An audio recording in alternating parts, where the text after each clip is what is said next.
ওকে, আজকে আমরা আছি হচ্ছে গিয়ে transpiration. Transpiration is a very very old topic. আমরা অনেক আগে থেকে ট্রান্সপিরেশনের ব্যাপারে অনেক কিছুই জানি, ঠিক আছে। আজকে আমাদের নতুন জানার মধ্যে আছে কি পোটোমিটার কাকে বলে, পোটোমিটারের functions, limitations, kinds of transpiration ব্যাপারে অল্প, ঠিক আছে, মেকানিজমস অফ স্টোমাটাল ট্রান্সপিরেশন, আর এই guttation bleeding. This are the few new facts in class 10, ঠিক আছে। So coming to the definition of transpiration, what does transpiration means? What is transpiration? Transpiration is a loss of water in the form of water vapor from the leaves and other aerial parts of the plant. The definition of transpiration is very very important in the context of transpiration.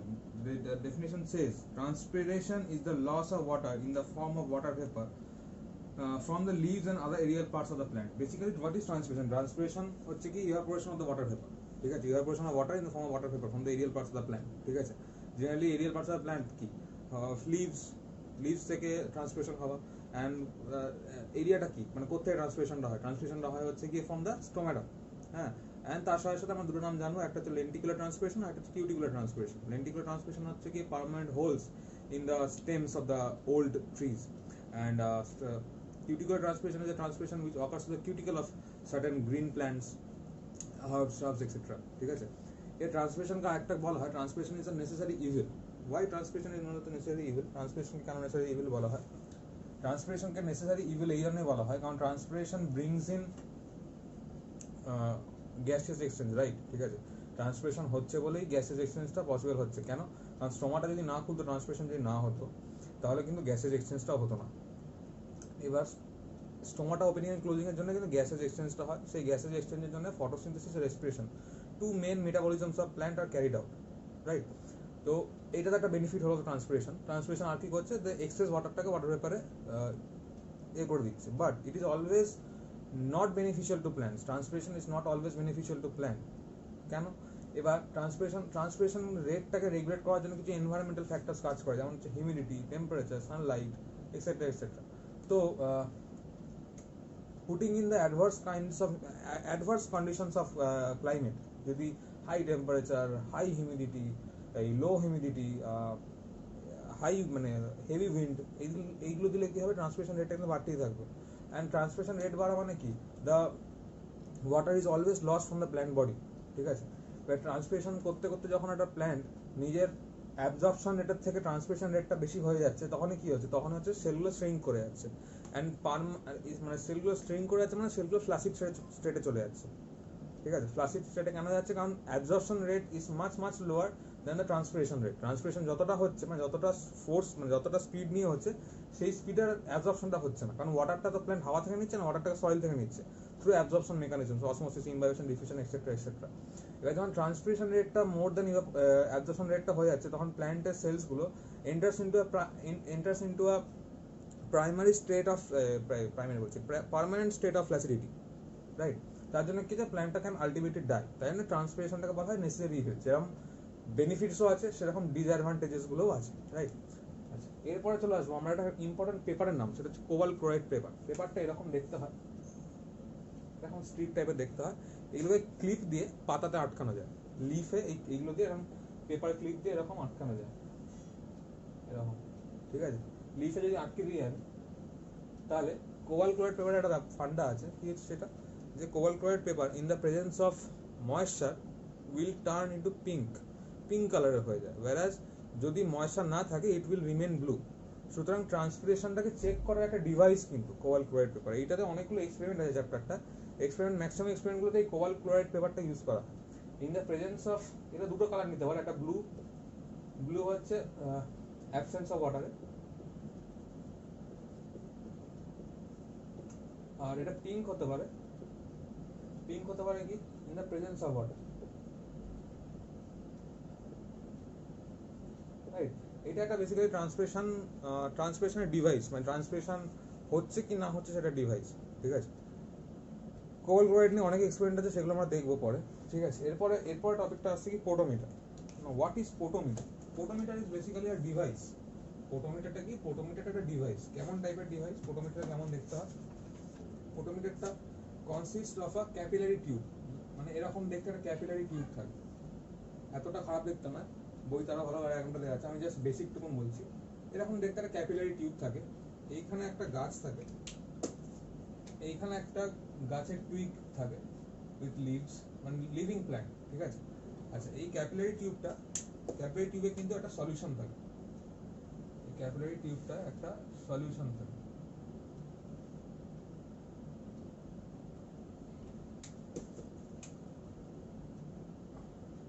Capillary টিউবে একটা solution থাকে, সেই সলিউশনটার source হচ্ছে কি একটা বিকার, যেখানে এই টিউবটাকে এখানে ইমার্স করা থাকে। এই সলিউশনটা নর্মাল মেকানিজম অফ প্ল্যান্টে কি হয়, প্ল্যান্ট হচ্ছে কি এখান থেকে ওয়াটারটাকে অ্যাবজর্ব করবে, করে নিজের মেটাবলিজমস গুলো কমপ্লিট করবে, রাইট। তো এরকম একটা বিকার থাকে যেখানে কিনা ওয়াটার থাকে, ঠিক আছে। আচ্ছা, মেজর জিনিসটা হচ্ছে কি এখানে একটা স্কেল থাকে, একটা স্কেল, নর্মাল স্কেল, এরকম স্কেল থাকে, ঠিক আছে। আর এইখানটাতে একটা রিজার্ভায়ার থাকে, একটা পাতি রিজার্ভায়ার থাকে, তাতে এখানে একটা স্টপ কপ থাকে, ঠিক আছে। এটা স্ট্যান্ড দিয়ে অ্যাটাচ করা থাকে। তো দিস ইজ বেসিক্যালি আ পোটোমিটার। এটা এত বাজে দেখতে হয় না, কিন্তু বারবার বলছি, জাস্ট বেসিকটুকু বোঝানোর জন্য আমাকে এটা করতে হচ্ছে, ঠিক আছে। This is known as Ganong's পোটোমিটার।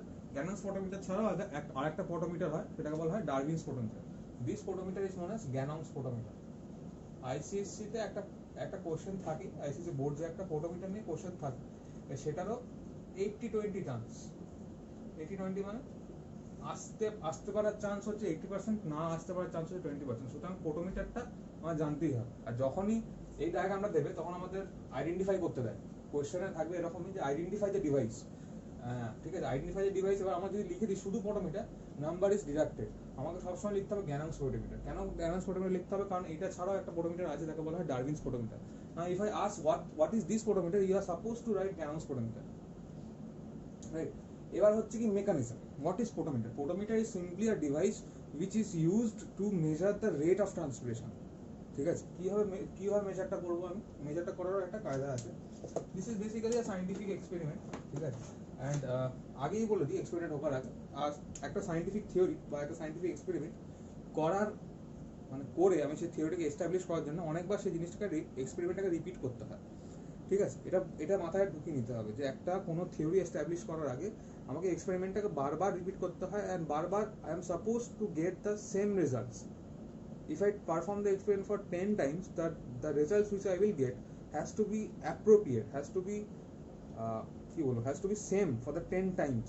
তবেই আমি সেই থিওরিটাকে এস্টাবলিশ করতে পারবো। This is a rough calculation. আচ্ছা, তো এইটা হয়ে গেল কি রিজার্ভার, ঠিক আছে। আচ্ছা, এখানে একটা ব্যাপার থাকে, এখানে একটা এয়ার বাবেল ইন্ট্রোডিউস করা থাকে, এয়ার বাবেল, ঠিক আছে। যে কোনো ক্যাপিলারি টিউবে কিন্তু এয়ার বাবেল থাকে নর্মাল। আমরা যদি সিরিঞ্জে করে যদি ওয়াটার তুলি, সিরিঞ্জে করে যদি জল তুলি, তো সিরিঞ্জের ভেতরে কিন্তু দেখবি আমাদের এয়ার বাবেল ভর্তি থাকে। তো বেসিক্যালি দ্যাট ইজ মানে এইটাই সেটা, একটা এয়ার বাবেল ইন্ট্রোডিউস করানো থাকে। This is very hectic process. এই এয়ার বাবেলটাকে ইন্ট্রোডিউস করাটা ইজ আ হেক্টিক প্রসেস, ঠিক আছে। এবার জাস্ট আ মেকানিজম। প্ল্যান্টটা এখানে লিভিং প্ল্যান্ট হচ্ছে কি ট্রান্সপিরেশনটা করছে, ট্রান্সপিরেশন করার জন্য ট্রান্সপিরেশনের পুল তৈরি হচ্ছে, তাই জন্য ও এখান থেকে ওয়াটারটাকে টানছে, ওয়াটারটা এরকম ফ্লো আছে, করে প্ল্যান্টে ট্রান্সপিরেশন করছে, করে ওয়াটারটা এরকম ভাবে ইভাপোরেট করে যাচ্ছে। মানে this is a normal mechanism, right. এবার এই প্রসেসে কি হচ্ছে, this air bubble will move along the scale, this air bubble over here will move along the scale, এই স্কেলের অনুযায়ী মুভ করবে। আর সেই মুভ করার ফলে কি হবে, I can get a reading যে একটা দিনে under the presence of sunlight how much water can be absorbed by a plant, ঠিক আছে। প্রত্যেক দিন আমি এয়ারওয়েলটা এরকম ভাবে মুভ করবে, আমি প্রত্যেক দিন রিডিংটা নেবো। This is a scale, by the way. এই স্কেলের আন্ডারে এই এয়ারওয়েলটা যে মুভ করে এই অবধি আসবে, এই কোথাও একটা গিয়ে থেমে যাবে কিন্তু, তো সেই রিডিংটা আমি প্রত্যেক দিন নেবো। অ্যান্ড এইভাবে আমি ট্রান্সমিশনের রেটটাকে বাই টাইম ডিভাইড করলেই, এই ট্রান্সমিশনের স্পিডটাকে বাই টাইম ডিভাইড করলে আমি রেটটা পেয়ে যাবো, ট্রান্সমিশনাল রেট, ঠিক আছে। এবার কয়েকটা কোশ্চেন যেগুলো আছে সেগুলো বলে দিচ্ছি। যে এইটা যে রিজার্ভায়ার, এটাকে আমি বললাম তো reservoir, what is the function of this reservoir, এই রিজার্ভায়ারের ফাংশনটা কি, ঠিক আছে। এবার আমি ধরে নিচ্ছি ডে ওয়ানে আমি একটা এক্সপেরিমেন্ট চালালাম, কি হলো, এয়ার অয়েলটা মুভ করতে করতে করতে এই অবধি এলো, কথা বলছি, ঠিক আছে।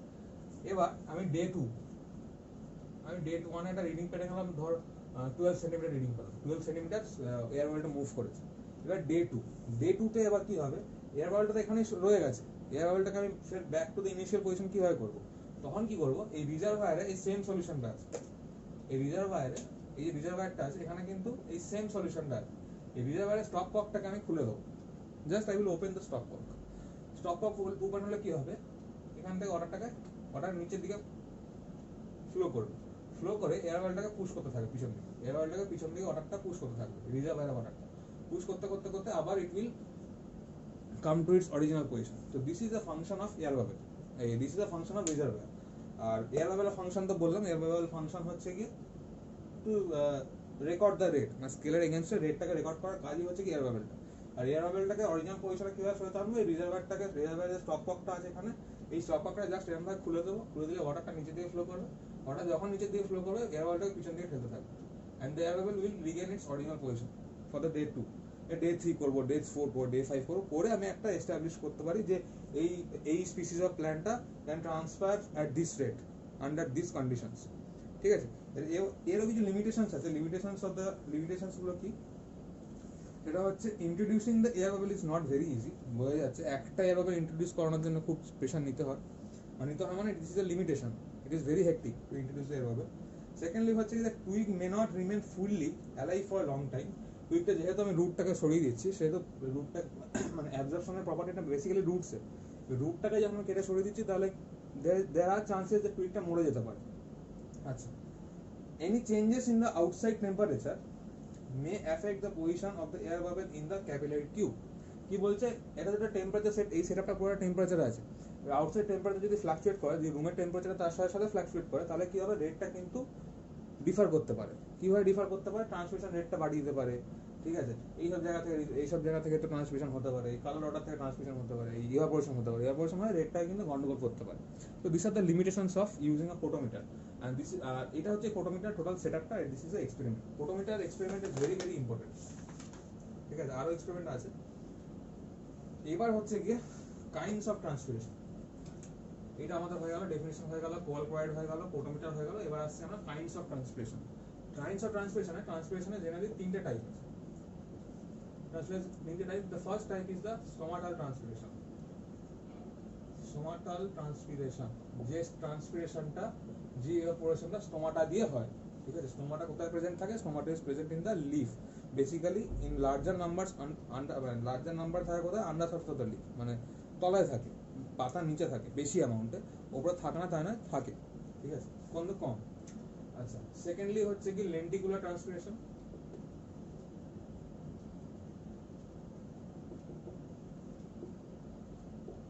আর থার্ড হচ্ছে কি কিউটিকুলার ট্রান্সপিরেশন। কিউটিকলটা কি, কিউটিকল হচ্ছে গিয়ে এক ধরনের ওয়্যাক্সি কভারিং, যেটা কিনা ওই যে গ্রিন স্টেমস গুলো যেগুলো হয় না, সেখানে দেখবি একটা মানে দেখা যায় যে এরকম একটা ওয়্যাক্সি কভারিং থাকে over the stem, over the leaves, আর লিফের জেনারেলি লিফের গায়ে একটা ওয়্যাক্সি কভারিং থাকে, সেটাকে কিউটিকুলার ট্রান্সপিরেশন বলা যেতে পারে।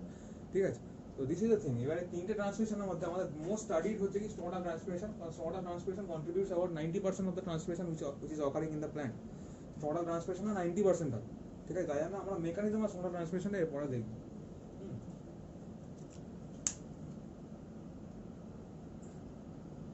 আচ্ছা, আমরা এখন আছি হচ্ছে কি মেকানিজম অফ স্টোমাটাল ট্রান্সপিরেশন।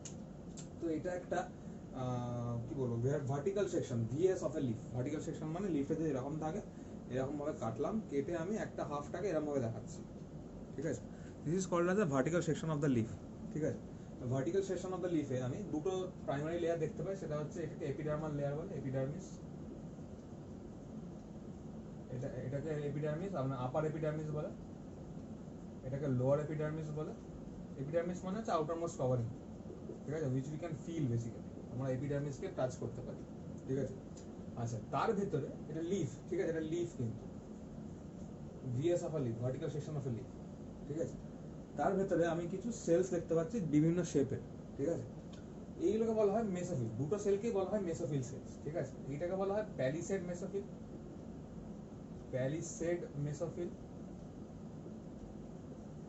আর এইটাকে বলা হয় স্পঞ্জি মেসোফিল।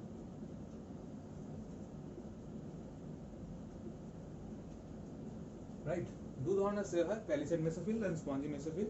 আর এরা দুটোই হচ্ছে কি responsible for photosynthesis in plants.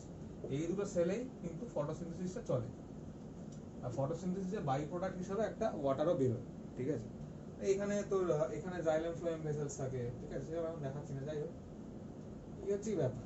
এবার this cells perform photosynthesis, this red colour structures are known as chloroplast, যেখানে ফটোসিনথেসিসটা হয়। এবার প্রত্যেকটা সেল থেকে কিন্তু একটা ওয়াটার জেনারেট হয়, ঠিক আছে, একটা ওয়াটার জেনারেট হয়। সেই ওয়াটারগুলো কিন্তু সেল টু সেল ট্রান্সপোর্ট করে, মানে ধরো এখানে একটা ওয়াটার জেনারেট হলো, মানে কিছুটা এমন ওয়াটার জেনারেট হলো, সেটা এই সেলে ট্রান্সপোর্ট হবে, ঠিক আছে, বাই অসমোসিস বা ডিফিউশন, সেটা আবার এই সেলে ট্রান্সপোর্ট হবে, ঠিক আছে, সেটা আবার এই সেলে ট্রান্সপোর্ট হবে, সেটা এই সেলে ট্রান্সপোর্ট হবে, আলটিমেটলি কিন্তু এখানে আসবে। এইখান থেকে একটা ওয়াটার ভেপার এখানে আসাতে তিন রকমের প্রসেসই হতে পারে: অসমোসিস, ইমবাইবেশন আর ডিফিউশন আর ইভাপোরেশন। এই চারটে প্রসেস হতে পারে। হয়ে মোটামুটি এই একটা ফাঁকা স্পেস থাকে লিফে, তাকে বলা হয় সাবস্টোমাটাল স্পেস। সাবস্টোমাটাল স্পেস, যেখানে কিনা প্রত্যেকটা সেল থেকে ওয়াটার ভেপার গুলো এখানে এসে ডিপোজিট হয়। প্রত্যেকটা সেল থেকে, যেখান থেকে যা সেল আছে সব সেল থেকে ওয়াটার ভেপার গুলো এসে এখানে জড়ো হয়। এবার এইখানে ওয়াটার ভেপারটা অ্যাকুমুলেট হওয়ারও একটা কিন্তু ক্যাপাসিটি আছে। যখন এদের ক্যাপাসিটি রিচেস, তখন কি হবে, এই যে দুটো সেল, এই দুটো সেলকে বলছি আমি স্টোমাটা, এস লিখা আছে, এই স্টোমাটাটা তখন কি হবে, ওপেন হবে, ঠিক আছে। স্টোমাটা ওপেনিং এন্ড ক্লোজিং এর পেছনে মেকানিজমস আছে, সেটাকে আমরা ফটোসিনথেসিস চ্যাপ্টারের মধ্যে পড়বো। আপাতত এইটুকু বুঝতে হবে যে স্টোমাটা ওপেনিং ক্লোজিং হয়, সেটার জন্য কিছু মেকানিজমস রেসপন্সিবল। আমি ধরে নিলাম এখানে ওয়াটারটা পুরো ফুল, ওয়াটার ভর্তি হয়ে গেছে, ওয়াটার ভেপার ভর্তি হয়ে গেছে, and stomata for any reasons open হয়ে যাচ্ছে। ওপেন হতে কি হচ্ছে, ওয়াটার ভেপারগুলো এসকেপ আউট করছে, যা সোজা বাইরে দিয়ে চলে যাচ্ছে। And this simple process is known as mechanism of stomatal transpiration. There is nothing else than this, ঠিক আছে। এটা লিফের ভার্টিক্যাল সেকশন, ভার্টিক্যাল সেকশনে কি দেখতে পাচ্ছি, upper epidermis, lower epidermis, which is covered by cuticle, ঠিক আছে। কিউটিকল মানে একটা ওয়্যাক্সি সাবস্টেন্স, ঠিক আছে, কভার থাকে, যদি ইভাপোরেশনটাকে, ইভাপোরেশন রেটটাকে কমাতে পারে, ঠিক আছে। এবার হচ্ছে কি, দু ধরনের সেল আছে এখানে, প্যালিসেড মেসোফিল, স্পঞ্জি মেসোফিল, দুটো category of mesophyll cells inside the leaf, ঠিক আছে, which are responsible for photosynthesis. ফটোসিনথেসিসের একটা বাই প্রোডাক্ট বা ওয়েস্ট প্রোডাক্ট বলতে পারি ওয়াটার। সেই ওয়াটারগুলো থ্রু ডিফারেন্ট প্রসেসেস, মানে প্রত্যেকটা সেল ইজ ক্যাপেবল, মানে এখানে যে সেলগুলো আছে, প্যালিসেড মেসোফিলের যে সেলসগুলো আছে, স্পঞ্জি মেসোফিলের যে সেলসগুলো আছে, these two cells are capable of performing individual photosynthesis. Now photosynthesis has got some byproducts which are known as, মানে H2O তার মধ্যে একটা byproduct, ঠিক আছে। তো প্রত্যেকটা সেল যখন ফটোসিনথেসাইজ করছে and they are generating byproducts as water, সেই ওয়াটারগুলো আস্তে আস্তে cell to cell imbibition, osmosis, diffusion, evaporation হয়, এক কথায় সাবস্টোমাটাল স্পেসটা এসে জড়ো হচ্ছে। Now the thing is, the substomatal স্পেসেও কিন্তু একটা ক্যাপাসিটি আছে until which it can hold the water, ঠিক আছে। যখনই সেই ক্যাপাসিটি রিচ হয়ে যাচ্ছে, stomata through different mechanism stomata gets open. Stomata হচ্ছে কি, এইটাকে বলছি, এই স্টোমাটা খুলে যাওয়ার পরে কি হবে, স্টোমাটা থেকে ওয়াটার ভেপারগুলো এসকেপ আউট করবে, and this basically is known as the transpiration. এই ওয়াটার ভেপারগুলো এসকেপ আউট করার জন্য কি হবে, সানলাইট লাগবে, which will এখান থেকে ডাইরেক্টলি ইভাপোরেট হয়ে যাবে, ঠিক আছে। এই সিম্পল প্রসেসটার নামই হচ্ছে কি stomatal transpiration, there is nothing else than this, ঠিক আছে। তো এইটা হয়ে গেল মেকানিজম। তারপরে আসি factors. Factors can be both external factors and external and internal. External factors and internal factors, আমি এটাকে বুঝে নিই।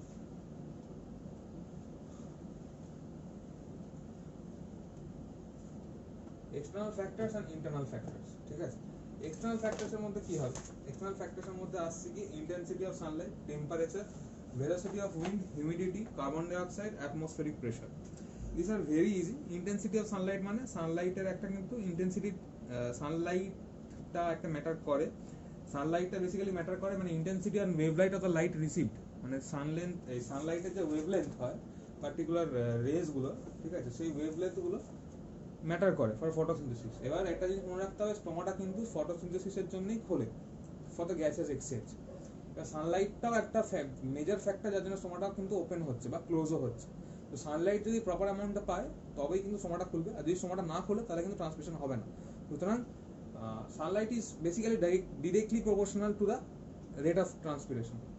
তারপর হচ্ছে টেম্পারেচার, এটা খুব ইজি ব্যাপার। টেম্পারেচার যদি বেশি থাকে, মানে টেম্পারেচার যদি হাই থাকে দেন নর্মাল, তাহলে কি হবে, রেট অফ ট্রান্সপিরেশনটা বাড়বে। যদি লো থাকে তাহলে কি হবে, রেট অফ ট্রান্সপিরেশনটা কমবে। Then comes velocity of wind. আমরা কিন্তু আছি এখন external factors. Then comes the velocity of wind. Velocity of wind যদি থাকে, মানে উইন্ড যদি, এয়ারটা যদি স্ট্যাগন্যান্ট অবস্থায় থাকে এক জায়গায়, তাহলে কিন্তু ট্রান্সপিরেশনটা বেশি হবে না, কারণ এয়ারটা চারিপাশে কি হয়ে যাবে, মানে শুরু থেকে ট্রান্সপিরেশন হওয়ার ফলে কি হবে, এয়ারটা কিন্তু স্যাচুরেট হয়ে যাবে উইথ ওয়াটার ভেপার। এয়ারটা যতক্ষণ না উইল স্টার্ট টু মুভ, ততক্ষণ কিন্তু নতুন করে ট্রান্সপিরেশনটা হবে না। তার জন্য wind lugging for transpiration. Then more the amount of মানে এয়ারিটি যত হবে ততটাই বেশি ট্রান্সপিরেশনটা হবে, ঠিক আছে। তারপরে হচ্ছে humidity. This is very easy. Humidity মানে যদি বেশি হিউমিড ক্লাইমেট হয়, হিউমিড ক্লাইমেট মানে একটা এরিয়া, একটা amount of the saturated climate, সেই স্যাচুরেটেড ক্লাইমেট যদি হয় তবে কিন্তু ট্রান্সপিরেশনটা কম হবে, আর যদি হিউমিডিটি কম থাকে সেদিনকে কিন্তু ট্রান্সপিরেশনটা বেশি হবে, ঠিক আছে। এরপর আসছে কার্বন ডাইঅক্সাইড, ঠিক আছে। কার্বন ডাইঅক্সাইড আমাদের অ্যাটমসফিয়ারে 0.03% প্রেজেন্ট থাকে কার্বন ডাইঅক্সাইড, ঠিক আছে। সেই 0.03% কার্বন ডাইঅক্সাইড, ঠিক আছে, এটা কি করতে পারে, ট্রান্সপিরেশন রেটটা কিভাবে রেগুলেট করে, এই জেনারেলি এর বেশি বা কম যদি কার্বন ডাইঅক্সাইডটা বেড়ে যায় তাহলে কিন্তু ট্রান্সপিরেশন রেটটা হ্যাম্পার করতে পারে। কিভাবে হ্যাম্পার করে, carbon dioxide is directly linked with photosynthesis, মানে এটা ফটোসিনথেসিসের মানে বাই প্রোডাক্ট বলছে, ফটোসিনথেসিসের একমাত্র রিঅ্যাক্ট্যান্ট, ঠিক আছে। কার্বন ডাইঅক্সাইড যদি 0.03%-এর নিচে এবং উপরে হয়ে যায় তাহলে কিন্তু স্টোমাটাই খুলবে না, আর ফটোসিনথেসিসের জন্য আমি একটু আগে বললাম যে স্টোমাটা খোলে, রাইট। তো this way carbon dioxide is related to transpiration. তারপর হচ্ছে অ্যাটমসফেরিক প্রেশার। অ্যাটমসফেরিক প্রেশার যদি কম থাকে তার ট্রান্সপিরেশন রেট কমবে, যদি বেশি থাকে তার ট্রান্সপিরেশন রেট বাড়বে, ঠিক আছে। Sorry, atmospheric pressure is inversely proportional with transpiration. Atmospheric pressure is inversely proportional with transpiration. Atmospheric pressure যদি ইনক্রিজ হয় তাহলে ট্রান্সপিরেশন রেট ডিক্রিজ হবে, atmospheric pressure যদি ডিক্রিজ হয় তাহলে ট্রান্সপিরেশন রেটটা ইনক্রিজ হবে। atmospheric প্রেসারটা কি, the pressure of a column of wind over a particular area, ঠিক আছে। This is the thing. এগুলো হয়ে গেলে এক্সটার্নাল ফ্যাক্টর। এবার হচ্ছে কি ইন্টারনাল ফ্যাক্টর। ইন্টারনাল ফ্যাক্টরের মধ্যে কি কি আসছে, ইন্টারনাল ফ্যাক্টরের মধ্যে মানে হচ্ছে গিয়ে মানে জেনারেলি প্ল্যান্টরা চেষ্টা করে, প্ল্যান্টরা একটা স্টেবল স্টেটে থাকার চেষ্টা করে। প্ল্যান্টদের কাছে ওয়াটার লসটা ইজ বেসিক্যালি আর লস, ঠিক আছে।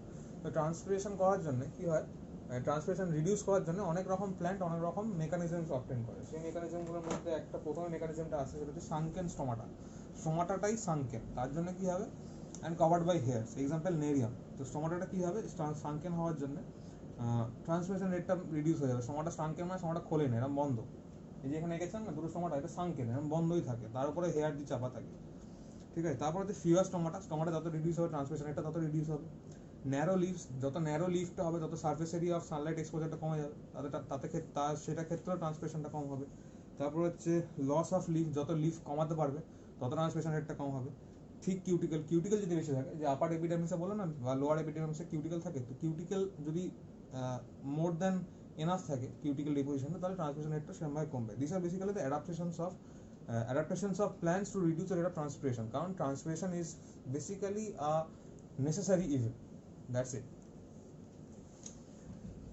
তো ফ্যাক্টরস হয়ে গেল, ফ্যাক্টরস আর ডান। এবার হচ্ছে কি গাটেশন আর ব্লিডিং। গাটেশন আর bleeding is very easy. Guttation generally ট্রান্সপিরেশনটা হয় কি, ট্রান্সপিরেশনটা হচ্ছে কি ডাইকট লিভসের মধ্যে প্রিভ্যালেন্ট, ঠিক আছে, বা এটাও বলতে হবে মনোকট গাছগুলোতে হয় ট্রান্সপিরেশন, মনোকট গাছে হয়, ডাইকটও হয়। এবার ডাইকটও বেশি প্রিভ্যালেন্ট, কিন্তু মনোকট একটা স্পেশাল, মনোকট যে গাছগুলো আছে তারা একটা স্পেশাল মেকানিজম শো করতে পারে, সেই মেকানিজমটাকে বলা হয় guttation. What is guttation? Guttation is evaporation of water vapor from hydrathodes. Now what are hydrathodes? Hydrathodes are nothing but specialized organ present in the margin of the leaf. মানে যদি এইটা leaf হয়, এই মার্জিনে, এই টোটাল মার্জিনটায় হাইড্রাথোড বলে এরকম গোল গোল অর্গান প্রেজেন্ট থাকে। This are not stomata. হাইড্রাথোড কিন্তু স্টোমাটা নয়, কারণ স্টোমাটাকে রেগুলেট করতে হয়। Hydathodes are maximum always open, ঠিক আছে। তো হাইড্রাথোড থেকে আমরা দেখতে পাবো শীতের সময় বেসিক্যালি যখন কুয়াশা হয় তখন দেখতে হয়, তখন কি হয় যে মার্জিন থেকে ওয়াটার ড্রপলেটগুলো বেরিয়ে যায়। ঘাসে দেখতে পাই, ঘাস একটা মনোকট ফ্যামিলি থেকে বিলং করে। ঘাসে কিন্তু শিশির করে, শিশিরটা হোয়াট ইজ শিশির, ঠিক আছে। শিশিরটা হচ্ছে বেসিক্যালি এক্সেস ওয়াটার, যেটাকে ট্রান্সপিরেশন করে সরানো যায়নি, সেটা হচ্ছে হাইড্রাথোড থেকে এক্সকেপ করে যায়, and that process is known as guttation.